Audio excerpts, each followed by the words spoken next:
अधिक महिन्यामध्ये अर्थात धोंड्याच्या महिन्यामध्ये कुलदेवीच्या उपासनेचं, कुलदेवीच्या सेवेचं सुद्धा महत्त्व असतं बरं का. पण बऱ्याच जणांना अधिक महिन्यात कुलदेवीची सेवा नक्की कशी करावी किंवा कुलदेवीसाठी काय करावं हे मात्र माहीत नसतं आणि हेच सांगणारा आजचा हा व्हिडिओ आहे. यंदा 17 मे ते 15 जून अधिक महिना आलेला आहे आणि या अधिक महिन्याच्या काळामध्ये तुम्ही नक्की तुमच्या कुलदेवीसाठी काय करायला हवं ते आपण आजच्या व्हिडिओत बघणार आहोत. कुलदेवी ही संपूर्ण कुटुंबाची खरं तर आई असते आणि म्हणूनच तिची सेवा वेळच्या वेळी होणं, तिची उपासना वेळच्या वेळी होणं हे तितकंच महत्त्वाचं आहे.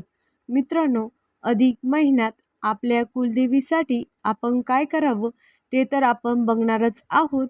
पण त्याआधी ज्यांना त्यांची कुलदेवतेची माहिती नाही आहे त्यांनी काय करावं याचा एक सेपरेट व्हिडिओ आपल्या चॅनलवरती आहे. त्यामध्ये कुलदेवता ज्यांना माहीत नाही आहे त्यांनी कुठले उपाय करावेत जेणेकरून त्यांना कुलदेवता माहीत होईल या संदर्भात मार्गदर्शन करण्यात आले आहे. तो व्हिडिओ नक्की बघा.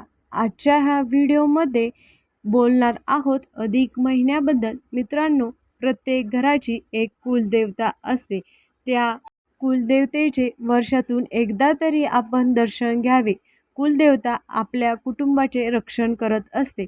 आपल्या कुटुंबात आपल्या कुळावर येणाऱ्या प्रत्येक संकटातून कुलदेवीच आपल्याला बाहेर काढत असते. पण त्यासाठी आपल्याकडून कुलदेवीची उपासना, सेवा मात्र व्हायला हवी. कुलदेवीची सेवा अनेक वेळा वेगवेगळ्या प्रकारे केली जाते.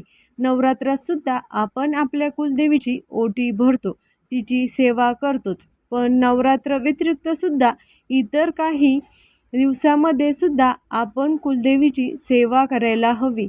अधिक महिनासुद्धा असाच पवित्र महिना आहे.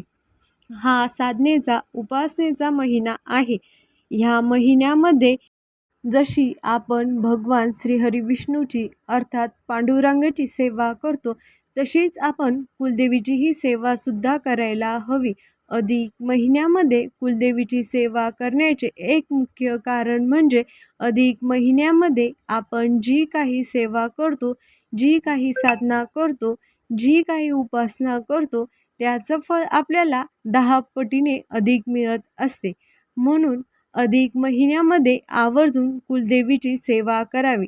मग ही सेवा कशी करावी?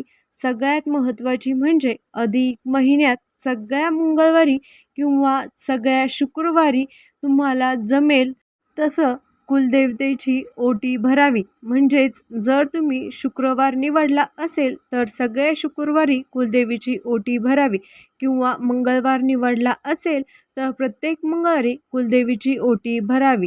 जर तुम्हाला प्रत्येक मंगळवारी आणि प्रत्येक शुक्रवारी जमणार नसेल तर कमीत कमी अधिक महिन्यामध्ये एका मंगळवारी किंवा एका शुक्रवारी तरी कुलदेवतेची ओटी भरायला विसरू नये.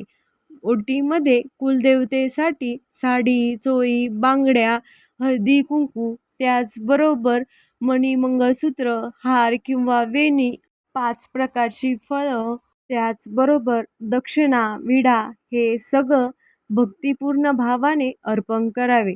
जर तुम्ही एखाद्या संकटातून जात असाल तर आई जगदंबेजवळ तुमची समस्या सांगावी. ती आपली आई आहे.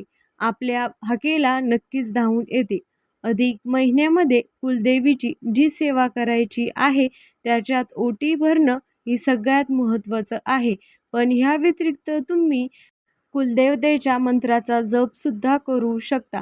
मंगळवार निवडा किंवा शुक्रवार निवडा अधिक महिन्यामधला आणि तुमच्या कुलदेवतेचा जप करा आणि तुम्ही काही स्तोत्र म्हणू शकता. स्तोत्र कोणती म्हणायची तर श्रीसूक्त म्हणू शकता, महालक्ष्मी अष्टक म्हणू शकता किंवा देवी महात्म्य वाचू शकता. यापैकी कुठल्याही स्तोत्र तुम्ही निवडा. अधिक महिन्यातल्या शुक्रवारी किंवा मंगळवारी नित्यनियमाने म्हणा. लक्षात ठेवा, कुलदेवीची सेवा जेव्हा आपण करतो तेव्हा जेव्हा केव्हा आपल्यावर संकट येतं तेव्हा आपण तिला हाक मारणारच. ती आपल्या मदतीला धावून येते. आपल्याला मनशांती मिळते. आपल्या कुटुंबातील आजारपण दूर होतात. आपल्या कुटुंबात आर्थिक चणचण असेल तर ती दूर होते. कुलदेवता आपली सगळ्या बाजूंनी रक्षा करते. आता इथे अनेकांना प्रश्न असेल, आम्हाला आमची कुलदेवताच माहीत नाही, तर आम्ही काय करावं? कुलदेवता जरी माहीत नसली तरी तुमच्या घरामध्ये ज्या कुठल्या देवीचा फोटो तुम्ही ठेवला असेल, तर ती महालक्ष्मी असेल, रेणुका माता असेल किंवा ज्या देवीचा फोटो किंवा मूर्ती तुम्ही ठेवली असेल, तिच्या पुढे तुम्ही ओटी भरू शकता आणि तिच्याकडे प्रार्थना करू शकता की तुम्हाला तुमची कुलदेवता लवकरात लवकर कळू दे आणि स्तोत्रमंत्रसुद्धा म्हणू शकता. तुमची सेवा निश्चितच आई जगदंबेपर्यंत पोहोचेल. आई जगदंबेचा उदो उदो. अशाच प्रकारच्या माहितीपूर्ण व्हिडिओसाठी आपल्या चॅनलला सबस्क्राईब करून घ्या. व्हिडिओ आवडल्यास लाईक आणि शेअर करा. धन्यवाद.